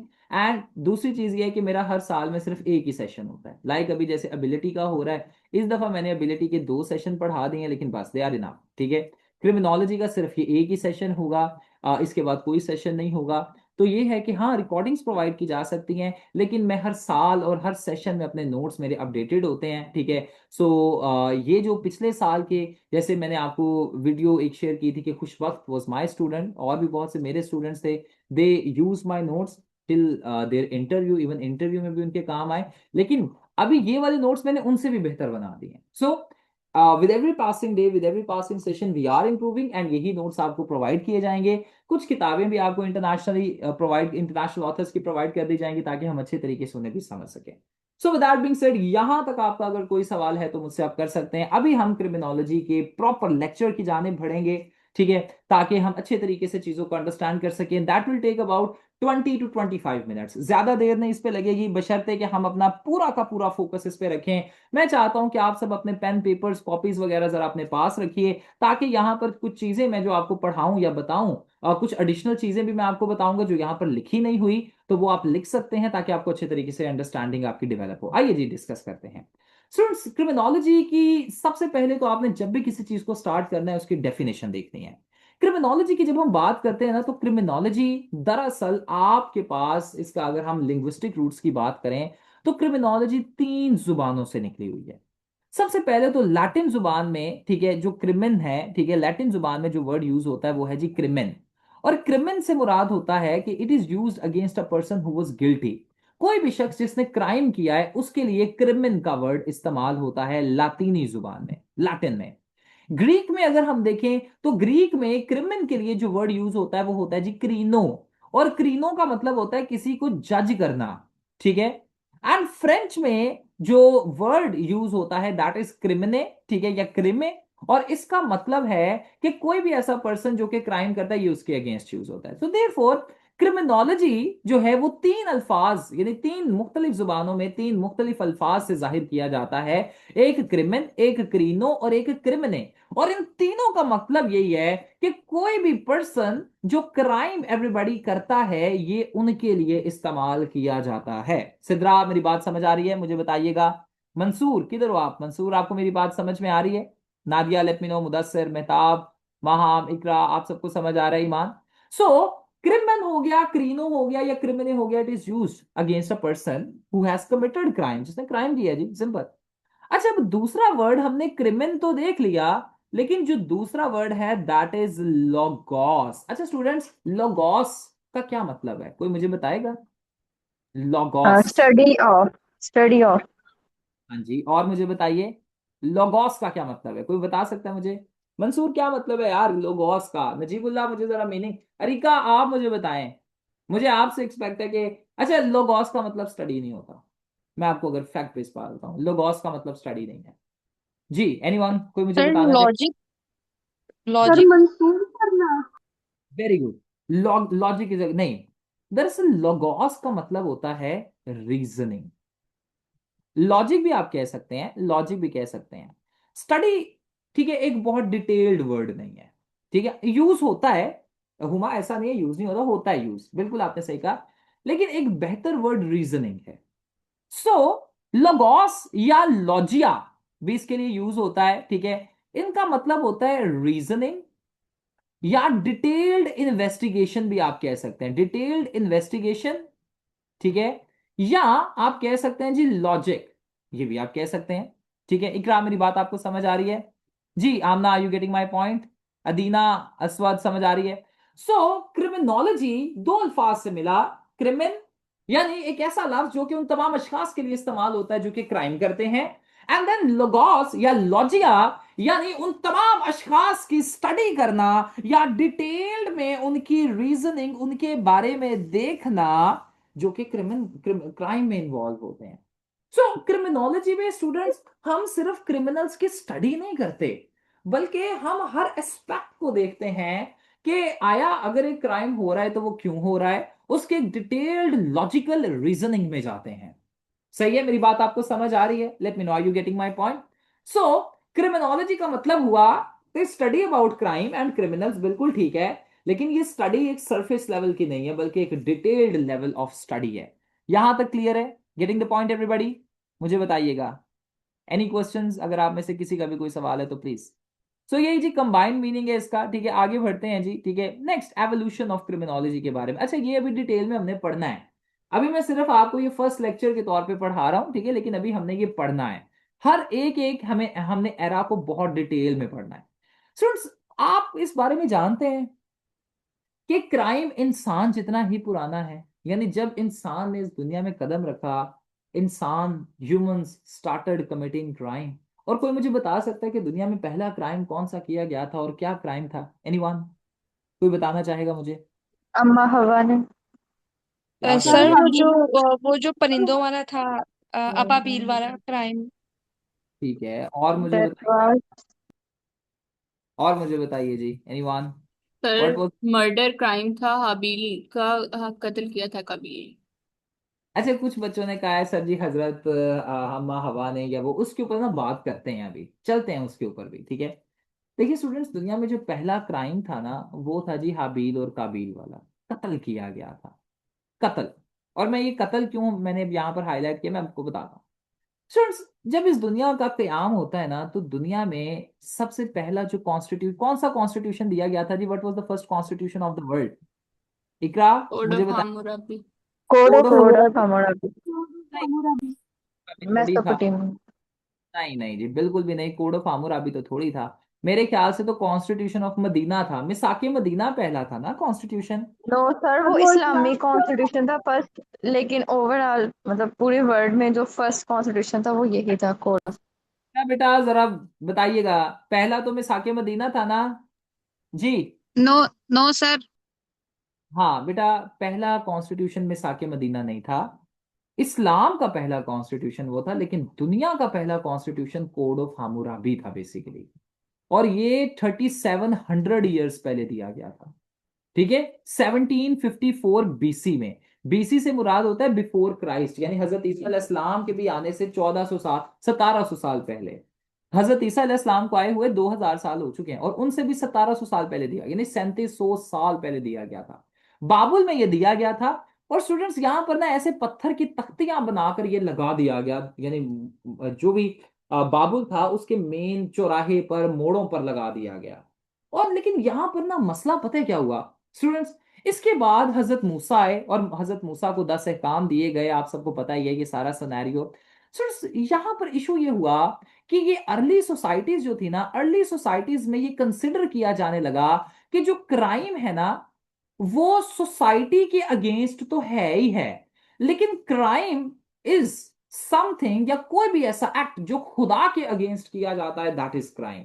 कोई भी ऐसा एक्ट जो अल्लाह सुब्हानो व तआला की शान अकदस के खिलाफ किया जाता है, ठीक है, वो जी क्राइम कंसिडर किया जाने लगा। ठीक है मेरी बात आपको समझ आ रही है? जुनैरा मुझे बताइएगा, आमना? ठीक है जैसे हजरत मूसा अलैहिस्सलाम को जो 10 अहकाम दिए गए, पत्थर की तख्तियों पर 10 अहकाम दिए गए। अब उनमें से 10 अहकाम ऐसे ही थे, एक खुदा को मानना, उसकी बंदगी, उसको सिजदा करना, खुदा का नाम पे फायदा ना लेना, चोरी ना करना, जना ना करना। अभी देखिए चोरी ना करना, जना ना करना, ये सोसाइटी के लिए क्राइम्स दिए गए थे। लेकिन लोगों ने क्या सोचा? लोगों ने सोचा नहीं जी, ये ना सिर्फ सोसाइटी के लिए बल्कि ये खुदा के भी अगेंस्ट क्राइम्स है। ठीक है तो क्या हुआ कि स्टार्टिंग जो आपके पास अर्ली सोसाइटीज थी, वहां पर क्राइम कंसिडर किया जाने लगा कि कोई भी ऐसा एक्ट जो खुदा के अगेंस्ट है, दैट इज क्राइम। अच्छा, अब मसला ना, यहां पर एक मसला पैदा होता है, और वो मसला पैदा ये होता है कि सर जी, हमारे पास एक तरफ है जी गॉड, एक तरफ है खुदा, एक तरफ है अल्लाह सुब्हानो व ताला, और दूसरी तरफ है सोसाइटी। अच्छा स्टूडेंट्स, फॉर एग्जाम्पल, अगर एक शख्स ने नमाज नहीं पढ़ी, 5 वक्त की नमाज है, लेकिन अगर एक शख्स ने नमाज ड्यू टू एनी रीजन नहीं पढ़ी, अच्छा एक शख्स ने जक़ात नहीं दी ड्यू टू एनी रीजन, छोड़ दीजिए, अर्ली सोसाइटीज में ये क्राइम कंसिडर होता या नहीं, मुझे ये बताइएगा। लेट मी नो, मुझे ये तो बताएं। अगर एक शख्स ने नमाज नहीं पढ़ी for example, because early societies में तो मंसूर ये समझा जाता था कि क्राइम इज अगेंस्ट गॉड, तो अगर कोई बंदे ने नमाज नहीं पढ़ी, वो क्राइम कंसिडर उसका हो जाता था। समझिएगा इस चीज को, are you getting my point? जो मैं पॉइंट, ये बहुत इंपॉर्टेंट पॉइंट मैं बताने वाला हूं यहां पर, और यहां से ही आपको जो है ना, हाँ बिल्कुल। अच्छा लेकिन स्टूडेंट्स, ये सोसाइटी को तो डैमेज ही नहीं किसी तरीके से कर रहा, राइट? समझिएगा इस चीज को। अब ये कंफ्यूजन होना शुरू हो गई कि लोग क्या करते थे कि गॉड को तो प्लीज करने के लिए, खुदा को खुश करने के लिए तो बड़े अच्छे अच्छे काम करते थे। यहूदी अगर आप देखें, दायकियां अपनी देते थे, दिन में 4 4 दफा 5 5 घंटे की दुआएं करते होते थे। Can you believe? 3 3 घंटे की दुआएं करते होते थे। लेकिन सोसाइटी में जब वो जाते थे ना, यानी खुदा के सामने तो वो जी उनसे अच्छा तो कोई है ही नहीं, लेकिन जब वो जब वो सोसाइटी में जाते थे ना, तो वो बंदे को बंदा नहीं थे समझते। मारना, लूटना, चोरी करना। तो मसला ये आने लगा कि लोगों को, यानी यहां पर क्या होने लगा कि सोसाइटी डैमेज होती गई, और आपके पास रिलीजियस लेवल में लोग बढ़ते चले गए। सो यहां पर एक मसला, एक तजाद पैदा हो जाता है सोसाइटी में और खुदा के सारे एहकाम में। तो लोग आहिस्ता आहिस्ता फिर इस चीज को समझना शुरू होते हैं कि क्राइम गॉड के अगेंस्ट नहीं है। यानी फॉर एग्जाम्पल, अगर आज कोई, आज के जमाने में, मॉडर्न जमाने में अगर कोई नमाज छोड़ता है, तो क्या वो क्राइम कंसिडर होता है? मुझे बताइएगा, लेट मी नो, मुझे बताएं जरा। कोई फॉर नो एग्जाम्पल छूट, सर। कोई भी any reason, due to any reason, तो क्राइम तो कंसिडर नहीं ना होगा। तो लोगों ने इस चीज को हाईलाइट करना शुरू एवरीबॉडी किया कि दरअसल आपके पास crime is not any action against God, but crime is an action against a human being, या crime is an action against society। मेरी बात आपको समझ आ रही है? मुझे बताइएगा students, let me no. Yes sir. अच्छा स्टूडेंट्स, अब यहां पर ना होता ये है, मैं आपसे एक छोटा सा सवाल पूछता हूं। अर्ली सोसाइटीज में ये देखा जाने लगा कि क्राइम इज अगेंस्ट गॉड, क्या ये कॉन्सेप्ट आज भी एग्जिस्ट करता है हमारी सोसाइटी में? मुझे ये तो नो बताइए। सर। नहीं करता? हाँ जी, नहीं करता। कोई मुझे हो जो बताना चाहे, सोच समझ के जवाब दीजिए। क्या ये वर्दा, सिद्रा, साना, सर सबाहात? जैसे जिन कंट्रीज में अबाया पहनना या पर्दे करना पर फोर्स किया जाता है खवातीन को, ये सब चीजें फिर किसमें आती बेटा मैं तो आपसे पूछ रहा हूँ ना, मुझसे क्रॉस क्वेश्चन ना करें, मुझे यस और नो में भी जवाब देना कि क्या ये आज भी एग्जिस्ट कर रहा है या नहीं। मुझे पहले आप जवाब देना, फिर मैं इसे वजाहत इसकी करूंगा। जी, नो आंसर हुआ। कोई और मुझे बताएं जी। अक्सर आपको Sir, क्या लगता है? based on to some extent जी, जी सर, मुदस्सिर। क्या पूछा आपने? मैंने पूछा, time was considered as an act against God in early societies, so क्या ये कॉन्सेप्ट आज भी एग्जिस्ट करता है? ईमान बेटा बताइएगा, जी सना आप जी सर, एग्जिस्ट करता है? चलें आइए इसके ऊपर देखते हैं स्टूडेंट्स। करता आप, है। मॉडर्न सेक्युलर लॉज है ना, आज जितने भी हमारे पास कानून है, स्टूडेंट्स देखिए, आज जो भी हमारे पास सारा का सारा लॉ का सिस्टम है, उसमें आम तौर पे क्राइम्स क्या है? क्या यही सारे क्राइम्स है जी? चोरी हो गया, मर्डर हो गया, मेजर मेजर है, और भी बहुत है, फ्रॉड हो गया, या पब्लिक ऑर्डर को खराब करना हो गया, यही सारे क्राइम्स कंसिडर किए जाते हैं ना? मुझे बताइएगा। अच्छा, जो सेकुलर लॉज है ना, यानी जो सेकुलर लॉ से मुराद है कि ऐसा लॉ जो रिलीजन और स्टेट को डिफरेंट करता है, कहता है जी रिलीजन हर किसी का अपना पर्सनल मैटर है और स्टेट के लॉज अपने अलग अलग हैं।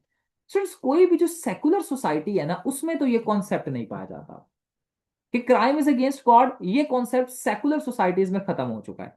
जैसे यूएस, यूके, नेदरलैंड और इन तमाम कंट्रीज में ये कॉन्सेप्ट नहीं पाया जाता। कंसिडर किया जाता है इन तमाम सोसाइटीज में कि क्राइम जो है is not against God but crime is against the society, simple is that. लेकिन ये सेकुलर सोसाइटीज में है। लेकिन स्टूडेंट्स आज जो हमारे पास जैसे रिलीजियस लीगल सिस्टम है या रिलीजियस सोसाइटीज हैं, जैसे पाकिस्तान हो गया, तो स्टूडेंट्स पाकिस्तान में आज भी कुछ ऐसे क्राइम हैं, या इस्लामिक सोसाइटीज में, या कोई भी रिलीजियस सोसाइटी हो गई, हिंदू सोसाइटी हो गई, क्रिश्चियन सोसाइटी हो गई, इस्लामिक सोसाइटी हो गई, इन तमाम सोसाइटीज में जो रिलीजियस सोसाइटीज हैं या रिलीजियस लीगल सिस्टम्स हैं, ठीक है, इनमें आज भी जैसे जिना हो गया, चोरी हो गया, अल्कोहल की कंजम्पशन हो गया, अपोस्टेसी हो गया, तो स्टूडेंट्स ये तमाम एक्ट्स ऐसे हैं जो कि खुदा के अगेंस्ट तो है ही है, लेकिन इन्हें क्राइम के जिम्मे में भी लाया जाता है। ओके, मेरी बात आप सबको समझ आ रही है? जैसे इस्लाम में आप देख लें तो पाकिस्तान का जो कानून है वो सिर्फ सेक्युलर नहीं है बल्कि वो इस्लामिक भी है। तो इस वजह से पाकिस्तान में आज भी ये कॉन्सेप्ट पाया जाता है कि सारे क्राइम्स नहीं बल्कि कुछ ऐसे क्राइम्स कंसिडर किए जाते हैं दैट आर अगेंस्ट गॉड, ठीक है, और वो मैं आपको बता चुका हूं। ठीक है, आप सबको मेरी बात समझ आ रही है? हुमा, आपको आपके सवाल का ये जवाब आपको मिल गया है? Everybody please getting the point? ये बड़ा बेसिक सा मैंने एक पॉइंट बताया, लेकिन अगर आप में से किसी को नहीं समझ आया तो आप मुझसे सवाल पूछ सकते हैं, ठीक है। सो स्टार्टिंग में स्टूडेंट्स ये कंसिडर किया जाने लगा कि क्राइम इज अगेंस्ट गॉड, ठीक है। अच्छा स्टूडेंट्स, अब क्या होता था कि जब ये कंसिडर किया जाने लगा ना कि क्राइम इज अगेंस्ट गॉड, तो लोग ये समझते थे कि दरअसल कोई भी शख्स जो क्राइम करता है ना वो खुद नहीं करता, बल्कि उसके अंदर बदरुएं चुड़ैलें जिन्नात आ जाते हैं और वो खुदा के अगेंस्ट क्राइम करवाते। देखिए, खुदा के अगेंस्ट तो बदरुएं चुड़ैलें और जिन्नात ही आ सकते हैं ना, जा सकते हैं। तो जब कोई शख्स खुदा के अगेंस्ट जाता था और क्राइम ऐसे कंसिडर करता था, अटेम्प्ट करता था, कमिट करता था, तो ना क्या ईमान बेटा कंसिडर किया जाने लगा कि कोई भी ऐसा एक्ट, समझेगा इस चीज को, the thing I am going to tell you, यानी कोई भी ऐसा पर्सन जो कि क्राइम कमिट कर रहा है गॉड के अगेंस्ट, वो कंसिडर किया जाने लगा कि दरअसल ये जो पर्सन है, ठीक है, he is not doing it by himself, वो अपनी आजादाना मर्जी से नहीं कर रहा बल्कि किसी इवल स्पिरिट के अंडर कर रहा है। अच्छा फिर लेकिन तारीख में आपके पास एक शख्स आते हैं जिनका नाम था जी सीजर बकैरिया, और सीजर बकैरिया ना आते हैं और एक किताब लिखते हैं 18वीं सदी में, ऑन क्राइम्स एंड पनिशमेंट, 1764 में किताब लिखी जाती है। और यहां पर ये लिखा जाता है कि देखें जी, हर इंसान अपनी मर्जी से क्राइम करता है और इसे कहा जाता है concept of free will. Cesare Beccaria आकर कहते हैं कि कोई एक शख्स जो क्राइम करता है ना वो अपनी मर्जी से नहीं, ऐसा नहीं है कि वो बदरू शैतान या जिन्नात के अंडर है, बल्कि वो अपनी मर्जी से क्राइम कमिट करता है। ओके, मेरी बात आप सबको यहां तक समझ आ रही है? मुझे बताइएगा स्टूडेंट्स। फर्दर मोर अरिका यहां पर बात की जाती थी, यानी classical school, pre classical school of thought में, यानी एंशियंट टाइम्स में आप सबने ये देखा होगा ना कि कोई भी शख्स जो जादू करता था या कोई क्राइम करता था, स्पेशली फीमेल्स, उन्हें विच करार दे दिया जाता था और उन्हें जला दिया जाता था। आपने कहीं ना कहीं तो ये देखा होगा ना, ठीक है। तो क्या था स्टूडेंट्स, पिछले जमानों में, उस जमानों में बड़ी खतरनाक मेहताब पनिशमेंट्स होती थी। मेहताब कैसी कैसी पनिशमेंट्स होती थी यार, जरा बताओ तो सही। I know you should have an idea if you are in the class. Mehtab कैसी कैसी पनिशमेंट्स होती थी, कोई एक मुझे बताओ तो सही। हम्म, बंदे को काट दिया जाता था, खाल उतार दी जाती थी, ऐसे ही है ना, बड़ी खतरनाक पनिशमेंट्स होती थी, डुबा दिया जाता था पानी में, बड़ी खतरनाक पनिशमेंट्स होती थी, सलीब दे दी जाती थी जी, बहुत खतरनाक ये मौत होती थी, ठीक है। तो क्या था कि सीजर बकैरिया आकर कहते हैं कि इंसान अपनी आजाद मर्जी से क्राइम करता है और क्राइम की बेस पर ही उसे पनिश किया जाना चाहिए। ऐसा नहीं कि अगर एक शख्स ने चॉकलेट चोरी की है तो उस चॉकलेट चोरी करने पर उसे और उसके खानदान को मार दिया जाए, ठीक है। सो कहा जाता है कि जितना एक शख्स क्राइम कमिट करेगा उतनी ही उसे पनिशमेंट दी जानी चाहिए। मेरी बात आप सबको समझ आ रही है? मुझे जल्दी से स्टूडेंट्स बता दीजिएगा, हम एवोल्यूशन पढ़ रहे हैं जी क्रिमिनोलॉजी की। So let me know, are you yes getting? Sir, आ रही है समझ। समझ आ रही है? मुझे बताइएगा जी। अच्छा अब ना आपके पास यहां पर क्या होता है, try to understand this thing everybody, कि स्टूडेंट्स आपके पास, ठीक है, इसे इसे इस कंसेप्ट को कि जितना क्राइम है उतनी ही पनिशमेंट होनी चाहिए, ठीक है, इस कंसेप्ट को कहा जाता है प्रोपोर्शनेट पनिशमेंट, ठीक है, कि यानी क्राइम के मुताबिक की पनिशमेंट जो है ना वो होनी चाहिए, सही है, ठीक है। तो ये चीज आप यहां पर बता सकते हैं, होपफुली आप सबको यहां पर समझ आ रहा होगा, ठीक है। अब आपके पास क्या होता है कि सीजर बकैरिया के बाद आते हैं जी जेरेमी बेंथम, और जेरेमी बेंथम आकर कंसेप्ट पेश करते हैं यूटिलिटेरियनिज्म का, स्टूडेंट्स, यूटिलिटेरियनिज्म का कॉन्सेप्ट ये होता है कि जो भी लॉज बनाने चाहिए ना, वो लॉज इंसान के लिए, ह्यूमन के लिए बनाने चाहिए। और कोई भी लॉ ऐसा नहीं होना चाहिए जो कि इंसान के अगेंस्ट हो। ठीक है? जैसे आज के दौर में स्टूडेंट्स, आपको प्रॉपर्टी खरीदने की इजाजत है, मुझे बताइएगा, पाकिस्तान में रहते हुए, लेट मी नो। आपके पास आजादी है कि आप इस्लामाबाद से कराची चले जी जाएं? सर है। यस सर है। अच्छा, ये कानून आपके खिलाफ है या आपके लिए बेनिफिट प्रोवाइड आपको करते हैं, बताइएगा जी। सर बेनिफिशियल है। बेनिफिशियल है, बिल्कुल ऐसा ही है। हाँ जी, सना किधर है आप? सना आप क्लास में है? नादिया किधर है आप यस बेटा? सर। सो ये यस सारे सर तो क्लास। बेनिफिशियल हुए ना। राइट? आपको समझ आ रही है रिका? तो ये यूटिलिटेरियनिज्म का कंसेप्ट दरअसल जेरेमी बेंथम ने दिया था, और उन्होंने कहा था कि जितने भी लॉज होने चाहिए वो इंसान के ग्रेटेस्ट हैप्पीनेस की बेस पर होने चाहिए। अच्छा, अभी मैं आपको डिटेल में नहीं पढ़ा रहा, आगे जाकर हम आगे परसों या उसके बाद वाले लेक्चर में डिटेल में इसे पढ़ेंगे। फिर आता है जी positive school of thought. Positive school of thought में आते हैं जी सिजार लम्ब्रोसो। और सिजार लम्ब्रोसो साहब क्या करते हैं कि स्टूडेंट्स, ये एक क्रिमिनल को स्टडी करते हैं, और इसका नाम क्रिमिनल क्रिमिनल का नाम क्या था? कोई मुझे प्रोनाउंस करके बताना चाहेगा? एनीवन? जी, क्या नाम था जी? Haseeb, can you just pronounce the name? Mehtab, Mudassar, anyone? कोई प्रोनाउंस, अस्वद प्रोनाउंस करना चाहेगा क्रिमिनल का नाम? ग्यूसेपी विवेलिया विलेलिया। नहीं, गिuseप वेलेलिया। ठीक है? ये मेरे ख्याल से कोई स्पेनिश क्रिमिनल थे। अच्छा, लम्ब्रोसो ने ना जब इस क्रिमिनल को देखा ना, तो लम्ब्रोसो ने कहा कि ये जो बंदा है ना, इसके ना हाथ पैर नाक बहुत बड़े बड़े थे। तो लम्ब्रोसो ने कहा कि दरअसल जो क्राइम क्रिमिनल होता है ना, उसकी ना खास कैरेक्टरिस्टिक्स होती हैं। उसके हाथ बहुत बड़े बड़े होते हैं, कान बड़े बड़े हो सकते हैं, यानी हर क्रिमिनल की ना बायोलॉजिकल कैरेक्टरिस्टिक्स होती हैं। और जब गिसेप वेलेलिया को इन्होंने देखा ना, इन्होंने ना क्या किया, लम्ब्रोसो साहब ने, इन्होंने ना और भी बहुत से क्रिमिनल्स को स्टडी करना शुरू कर दिया।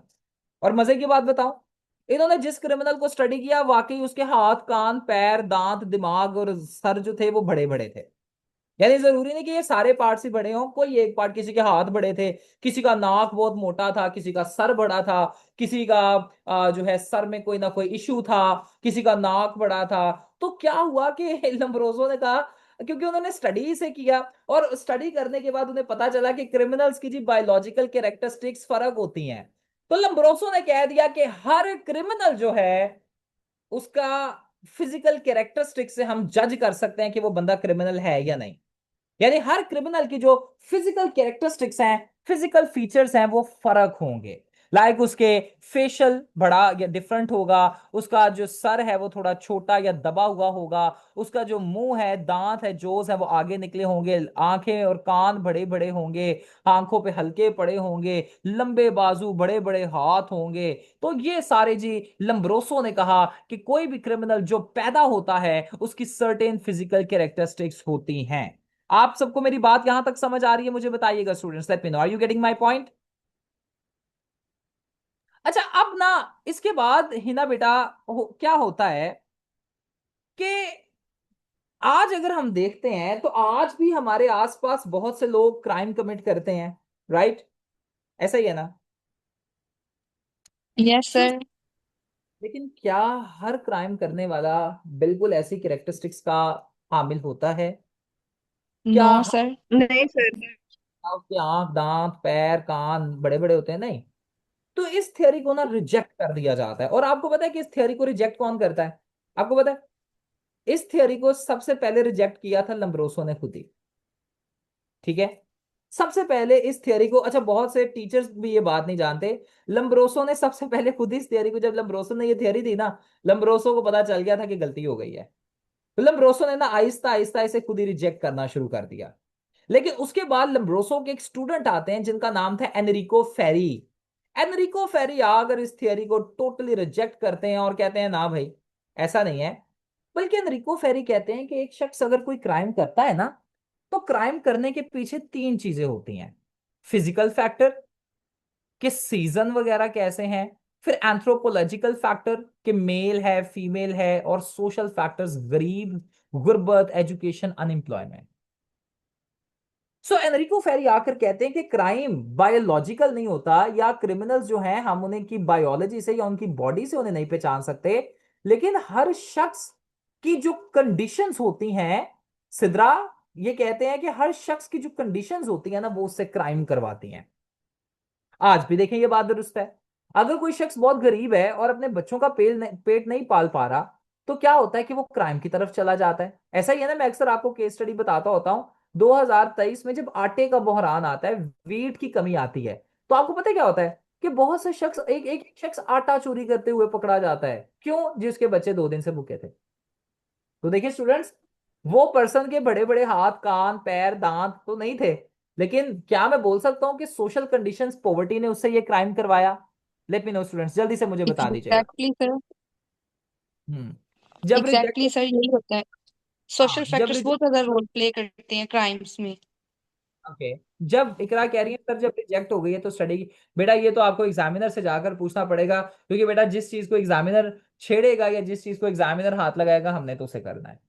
मेरा ये मानना है। क्योंकि सर वैसे भी जो अंडर डेवलप्ड कंट्रीज हैं लाइक अफ्रीका है, वहां पर ज्यादा क्राइम रेट्स हैं।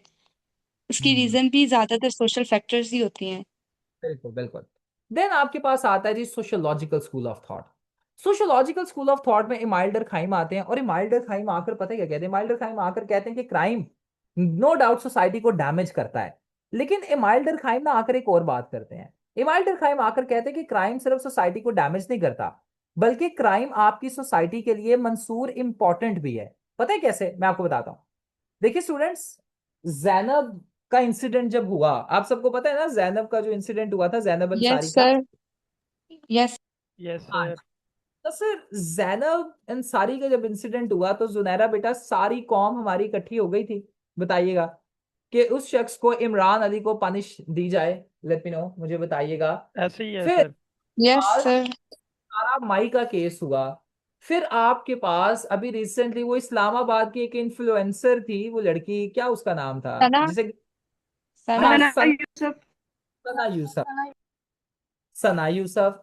फिर और ऐसे जो क्राइम्स होते हैं, दरअसल ये क्या करते हैं, माइल्ड डरखाइम का ये कहना था कि क्राइम्स ना सोसाइटी में ना बताते हैं कि लूप होल्स किधर हैं। और सिद्रा, जब सोसाइटी में हमें पता चल गया कि लूप होल्स किधर हैं, तो हम उन्हें खत्म कर सकते हैं। तो ये माइल्ड एग्जैक्ट। डरखाइम आईटीज क्या करते हैं? Let me answer this, let me speak this, उसके बाद मैं आपका क्वेश्चन लेता हूँ। अच्छा, इमाइल डरखाइम कहते हैं कि क्राइम्स जो है ना सोसाइटी को इकट्ठा कर देते हैं, सोशल सॉलिडारिटी लेकर आते हैं, और साथ ही साथ ये लिख लीजिए, ये यहां पर लिखा नहीं हुआ, ये लिखिए अपने पास प्लीज। और इमाइल डरखाइम का कहना था कि क्राइम्स जो है सोसाइटी में लूप होल्स को भी एड्रेस करते हैं, और इसकी वजह से सोसाइटी उन लूप होल्स को खत्म कर पाती है। सो दैट्स व्हाई क्राइम नो की सोसाइटी को डैमेज भी करते हैं, ठीक है, लेकिन ये सोसाइटी के लिए बेनिफिशियल भी टू सम एक्सटेंट होते हैं। जुनैरा पुत्र, समझ आ रही है मेरी बात की? मुझे बताइएगा। महाम, आपको समझ आ रही है? आमना, गेटिंग द पॉइंट जी? अब किसी का आप में से कोई सवाल यहां तक अगर है तो please feel free to ask. Any questions, anyone? Sir ये जो हमने क्राइम डिस्कस किए हैं अभी तक, आपने 3-4 एग्जांपल्स लिए हैं यहाँ पे, तो ये डायरेक्टली रिवॉल्व करती हैं जेंडर बेस्ड जो क्राइम है, लाइक इसमें वुमेन ही वो विक्टिम बन रही है ना। तो हाँ ठीक है। बाकी भी तो क्राइम हैं इस तरह के जो, तो उसके लिए वो क्राइम इस तरह से हैं। चलो वुमेन जहाँ पे इन्वॉल्व है उसका तो हमें पता चलता है कि हम वुमेन राइट्स में बहुत पीछे हैं। जैसे अभी रिसेंट वो जेंडर गैप इंडेक्स की रिपोर्ट आई है, तो हम 48 कंट्रीज में से, खैर से हमारा 148 नंबर ही है, मतलब 148 कंट्रीज उसमें थे रिपोर्ट में, और हमारा नंबर 148 ही था। मतलब इतना हम लैग करते हैं जेंडर में ना, जेंडर राइट्स में एक किस्म के। तो ये तो हमें बताते हैं क्राइम जेंडर बेस्ड के, हम मतलब हमें गौर करना चाहिए अपने जो जेंडर गैप है इसके ऊपर, या वुमेन राइट्स के ऊपर, या वुमेन की प्रोटेक्शन होनी चाहिए। तो बाकी जो क्राइम्स हैं क्या वो भी सोसाइटी को इस तरह से इम्प्रूव करने में मदद देते हैं? लाइक अब जैसे क्राइम की नेचर बदल गई है, बहुत सारे क्राइम हैं जो डिजिटल हो गए हैं, शिफ्ट हो गए हैं। साइबर में देखें तो साइबर हरासमेंट है, साइबर बुलिंग है, इस तरह से। तो वो भी सोसाइटी के लिए up to some extent beneficial हो सकते हैं, या जस्ट उनका नेगेटिव इम्पैक्ट ही है? अच्छा, वो भी सोसाइटी के लिए बेनिफिशियल हो सकते हैं, कैसे? अच्छा, हम एक सोसाइटी में रह रहे हैं और उधर हो जाती है जी चोरी, फॉर एग्जाम्पल, तो हम क्या करेंगे कि उधर एक चौकीदार रख लेंगे, या सोसाइटी की सर्विलियंस बेहतर कर देंगे, कैमरास वगैरह लगवा लेंगे। राइट, ठीक है, क्यों मुदस्सर, ऐसे ही है। तो यस देखिए, सर, एग्जैक्टली। ये हमारी सोसाइटी को बेनिफिट किया, राइट। अच्छा, अब ऑनलाइन जो साइबर क्राइम्स की हम बात करते हैं, तो आपको पता है साइबर क्राइम से रिलेटेड प्रॉपर विंग्स, एफआईए और डिफरेंट विंग्स बनाए जा चुके हैं। तो देखिए, जब तक क्राइम ये हुआ नहीं, हमें पता ही नहीं चला कि ये क्राइम है भी। समझ रहे हैं मेरी बात को? ऐसे तो ही है सर। दूसरे क्राइम्स भी सोसाइटी को अफेक्ट करते हैं, ठीक है। अच्छा, regardless of the we can say कि regardless of the type of crime, यानी there are different types of crime ना, जेंडर बेस्ड क्राइम हो गया, violent non violent crime, different type of crime हो गए। अच्छा, हमें यहाँ पर किसी भी क्राइम को स्पेसिफाई नहीं करना, ठीक है, डरखाइम ने भी नहीं किया और हमें भी नहीं करना। हर क्राइम ही बेसिकली ये बताता है कि आपके क्रिमिनल जस्टिस सिस्टम में, आपके कानूनी निजाम में लूप होल्स हैं। हमारे पास यहाँ पर लॉयर बैठे हुए हैं जी, जी मुदस्सर, जी मेहताब, मेहताब लॉयर हैं, right. Where are you Mehtab? Mehtab इसी तरीके से है। अच्छा मेहताब, अगर एक सोसाइटी में क्राइम बहुत ज्यादा बढ़ता जा रहा है, तो इसका मतलब है कि वहां पर जो लॉ का सिस्टम है वो थोड़ा कमजोर है, ऐसा ही है। तो हमें उस, यानी क्राइम की बढ़ती हुई रेशो इस चीज की अलामत होगी कि हमें अपने जस्टिस सिस्टम को बेहतर बनाना पड़ेगा, राइट। तो देखिए, क्राइम ने हमें लूप होल्स के बारे में तो बता दिया, regardless of what ever the crime is. Okay, ठीक है। Yes so sir. Okay, Mudassir साहब समझ आ गई है जी बात की, मुझे जी बताइएगा। जी सर। फिर स्टूडेंट्स आपके पास आता है जी शिकागो स्कूल ऑफ थॉट, बहुत जरूरी है, जो 1920 से 1930 में। शिकागो स्कूल ऑफ थॉट में आपके पास हेनरी मिके, ठीक है, स्टडी करते हैं। और हेनरी मिके आकर बात करते हैं, वो ना क्या करते हैं कि शिकागो एक स्टेट है अमेरिका में, और वो ना शिकागो को स्टडी करते हैं। शिकागो में खास एरिया को वो स्टडी करते हैं जहां पर ना बहुत गुर्बत थी। और वो देखते हैं कि अच्छा जी, शिकागो में क्योंकि गुर्बत बहुत है, यानी जहां पर जिन एरियाज में गुर्बत बहुत है वहां पर क्राइम के चांसेस ज्यादा हैं। तो हेनरी मिके इस चीज को, और क्लिफर्ड शॉ, ये दो आपके पास थे जी, इन्हें हम पढ़ेंगे, डोंट वरी अबाउट इट। तो ये ना देखकर कहते हैं, ये स्टडी करते हैं और ये कहते हैं कि जहां जहां पर भी गुर्बत होती है या सोशल कंडीशंस बेहतर नहीं होती, वहां पर क्राइम के रेट ज्यादा होता है। एग्जाम्पल के तौर पे कराची की हम बात करते हैं। अच्छा स्टूडेंट्स, कराची का क्या सोशल सिनेरियो है? क्या कराची में बहुत अपर लेवल की डेवलपमेंट है? क्या लॉ एंड ऑर्डर बहुत बेहतरीन है वहां पर? क्या वहां पर रेजिडेंशियल कंडीशंस बहुत अच्छी हैं? द आंसर इज सर जी, इनमें से कुछ भी नहीं वहां पे पाया जाता। एक रियलिटी बेस्ड बात मैं बता रहा हूँ, राइट। अच्छा, अब इस सिनेरियो में आपके पास क्या है कि क्राइम वहां पर बहुत ज्यादा है। Am I correct everybody? आपको मेरी बात समझ आ रही है? On the other hand, Lahore में भी क्राइम है, ऐसा नहीं है, ठीक है। लाहौर में नहीं है, लाहौर में भी क्राइम है, लेकिन यहां पर कंडीशंस थोड़ी बेहतर हैं। और उन लाहौर में भी, लाहौर के अंदर भी, उन एरियाज में जहां पर पोवर्टी ज्यादा है, जहां पर आपके पास प्रॉपर सोशल स्ट्रक्चर्स या इंफ्रास्ट्रक्चर अवेलेबल नहीं है, वहां पर क्राइम ज्यादा है, लाहौर में भी और कोई भी ऐसे एरिया में। तो शिकागो स्कूल ऑफ थॉट में भी यही चीज बताई जाती है कि आपके पास क्रिमिनल्स के बड़े बड़े हाथ पैर कान नाक दांत नहीं होते, बल्कि सोशल कंडीशंस इंसान को अफेक्ट करती हैं और कंपेल करती हैं कि वो क्राइम कमिट करे। क्लियर है जी? यहां तक आपको समझ आ रहा है एवरीबॉडी? लेट मी नो जी, क्लियर है यहां तक? सो ये जी आपके पास एक थोड़ी सी एवोल्यूशन तो थी। आपने हम हमारी durkheim का रिपीट कर देंगे, थोड़ा सा बेटा डिस्कनेक्ट हो गया था। नहीं, वो बहुत हम पीछे जा चुके हैं। मैं क्लास के बाद आपको बता दूंगा, बट अभी नहीं, ठीक है, अभी हम बहुत आगे आ चुके हैं, तो वो बहुत पीछे हो जाएगा, ठीक है। अब स्टूडेंट्स, क्रिमिनोलॉजी की इमाइल डरखाइम कहते हैं जी कि क्राइम सोसाइटी को बेनिफिट भी करता है, ये सिर्फ इमाइल डरखाइम का कहना था, ठीक है।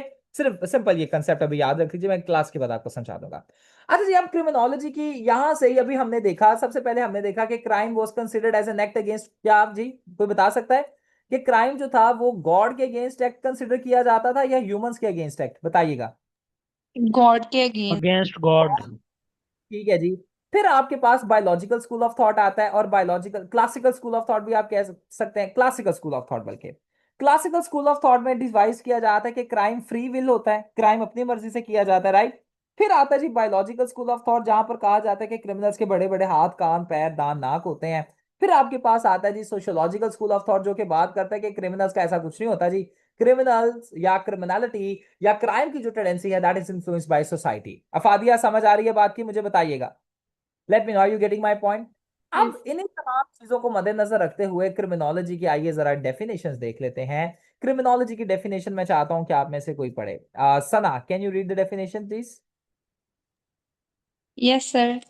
Criminology is the body of knowledge regarding crimes as a social phenomena. It includes the process of making laws, of breaking laws, and of recreating towards the breaking of law. बेटा reacting लिखा हुआ है, recreating नहीं लिखा हुआ है, reacting लिखा हुआ है। अच्छा देखिए, Edwin Sutherland and Donald cracy ने 1974 में किताब लिखी प्रिंसिपल्स ऑफ क्रिमिनोलॉजी और उसके 9वें एडिशन में ये डेफिनेशन दी। कहते हैं कि क्रिमिनोलॉजी एक ऐसा नॉलेज है जिसमें हम क्राइम को देखते हैं एज अ बायोलॉजिकल फैक्टर या सोशल फैक्टर। बताइएगा स्टूडेंट्स, लेट मी नो क्या सोशल लिखा। फैक्टर। सोशल। सोसाइटी से रिलेटेड हम देखते हैं कि सोशल फैक्टर्स क्राइम करवाते हैं। तो देखिए क्रिमिनोलॉजी में सोशल फैक्टर्स को देखा जाता है, साथ ही साथ यहां पर देखा जाता है कि it involves making of laws, breaking of laws and reacting towards the breaking of laws. यानी कि लॉज कैसे बनाए जाते हैं, लॉज को तोड़ा कैसे जाते हैं, क्राइम कैसे होता है, और ना सिर्फ ये कि सोसाइटी उन लॉज को जब ब्रेक किया जाता है किस तरीके से रिएक्ट करती है। ठीक है, अब 2015 में ये तो लास्ट सेंचुरी की डेफिनेशन आ गई। अब जरा मॉडर्न डेफिनेशंस को देख लेते हैं स्टूडेंट्स। यहां पर जी R Robert Lilly, Francis T Cullen and Richard A Ball ने डेफिनेशन दी 2015 में। ये किताब लिखते हैं जी criminological theory, context and consequences. ठीक है, यहां पर ये किताब लिखते हैं और इस किताब में ये फरमाते हैं, कहते हैं criminology is the scientific study of crime, criminals, criminal behaviour and their corrections. कि क्रिमिनोलॉजी जो है ना सिर्फ क्राइम की या क्रिमिनल्स की स्टडी नहीं है, बल्कि इन क्रिमिनल्स को और क्राइम को कैसे हमें बेहतर करना है, कैसे क्रिमिनल्स को करेक्ट हमें करना है, ये उसकी भी स्टडी है। ठीक है, तो यहां पर देखिए एक वर्ड है जी साइंटिफिक स्टडी, जो बहुत इंपॉर्टेंट है, आगे जाकर इस पर बात करते हैं। समझ आ रही है आप सबको, मुझे बताइएगा जी, लेट मी नो। देन आपके पास है जी, बात किया जाता 2001 में डेफिनेशन दी जाती है जी डेविड गार्लैंड की, कि criminology is the analysis of system of thoughts and practice through which societies response, के सोसाइटी कैसे रिस्पॉन्ड करती है क्रिमिनोलॉजी की। ठीक है, सो ये आपके पास आ सकते हैं। अच्छा स्टूडेंट्स, ये जो डेफिनेशन है ना, ये 1974 की, ये कंसिडर की जाती है one of the best definition. ठीक है, तो आपने क्या करना है कि स्टूडेंट्स, इसे मैं चाहता हूं कि आप याद करें। मैं आपको 1 मिनट इसमें दे रहा हूं, ठीक है, 1 मिनट बल्कि 30 से 40 सेकंड्स दे रहा हूं। आप इसे जल्दी से याद कीजिए और याद करने के बाद मैं फिर आपसे ये सुनूंगा डेफिनेशन। जल्दी जल्दी याद कर लीजिए जी स्टूडेंट्स, मैं चाहता हूं कि आप इस डेफिनेशन को याद करें। ठीक है, और याद करने के बाद you can write a done sir. ठीक है, जैसे आप इसे याद कर लें, एक दफा डन सर लिख दें, ताकि मैं आपसे आपसे रैंडमली ये डेफिनेशन को सुन सकता हूँ। जल्दी जल्दी से कीजिएगा प्लीज।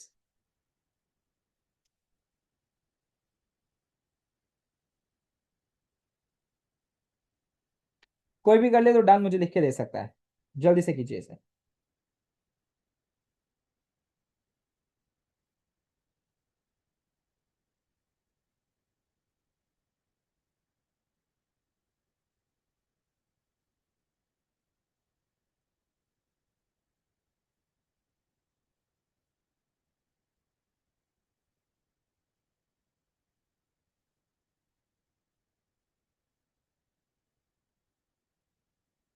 Good one.